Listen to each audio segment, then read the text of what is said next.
Hi, I'm Addie Gundry. I live in Lake Forest, Illinois, a suburb of Chicago, with my husband and our adorable puppy, Paisley. You may recognize me from the Food Network when I was on Cutthroat Kitchen and I won. I had so much going against me. I had the vegetables, I had the door, and I won. I won Cutthroat Kitchen. I went back for a second time in the winner's tournament, but didn't take home the prize. I came close. I'm very confident in the kitchen because I was formally trained. I went to Auguste Escoffier in Avignon, France, and received my master's in culinary arts. Following that, I worked for Daniel Boulud, Thomas Keller, and then Martha Stewart. From cocktails to desserts to game day snacks, the recipes that I give you are going to be simple, easy, but elegant. I'll appeal to millennials and people who love looking at trends on Pinterest, and I'll be able to bring that stuff to life for them at their home. I currently work at a publishing company where I'm writing cookbooks to be published in 2017 by St. Martin's Griffin.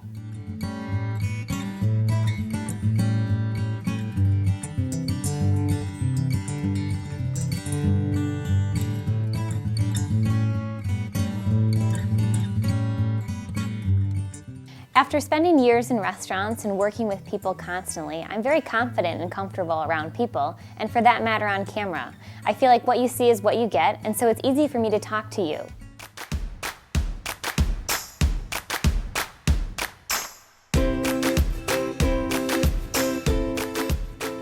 Hi, I'm Addie Gundry. Today I'm going to give you a sneak peek of one of my favorites, the John Wayne casserole. Right when it goes in the pan, I'm going to start breaking it up with a wooden spoon. The goal is to brown the beef. We don't need to worry about cooking it all the way through because we're going to put the whole casserole in the oven, and so we'll make sure that the beef gets cooked properly. While it's browning, we're going to chop our onion. The onion doesn't have to be perfect because this is a casserole, and the inspiration really does come from some campfire site. I can just picture the cowboys sitting around with their pot of beans. All right, our beef is almost browned, so I am going to add in the onion right now. It will soak up some of that grease and fat, and it'll be delicious. We are going to add 2 cans of chili beans. I drained them slightly, but basically we love all that juice to go in it because it will all absorb when we put the biscuits in. So we're going to add our beans in. And we're going to add a 1/2 cup of smoky barbecue sauce. You can use any barbecue sauce you like. This is one of my favorites. It's a smoky one. I feel like I'm going camping. Okay, we have 2 cups of biscuit mix inside here, and all we're going to do is add a tablespoon of vegetable oil and a little bit of milk. We have about 2/3 cup there. Once your mix combines with the milk and oil, you'll see it's a little harder for me to stir it, and so this is when we're going to use our hands. I want at least 4 or 5 biscuits so that everyone gets their own when we spoon it out. They will spread because they are going to rise, so make sure you place them strategically.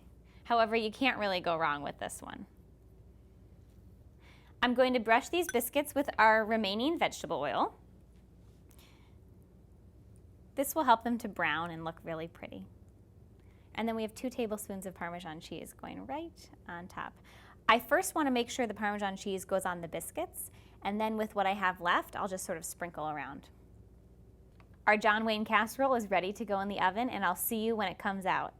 Our John Wayne casserole just came out of the oven. It's kind of a messy meal. Again, imagine sitting by a campfire or something. So I'm going to scoop it out into this bowl. I want to make sure that everyone gets a biscuit, so I'm going to try and scoop right underneath and plop it in. You'll see.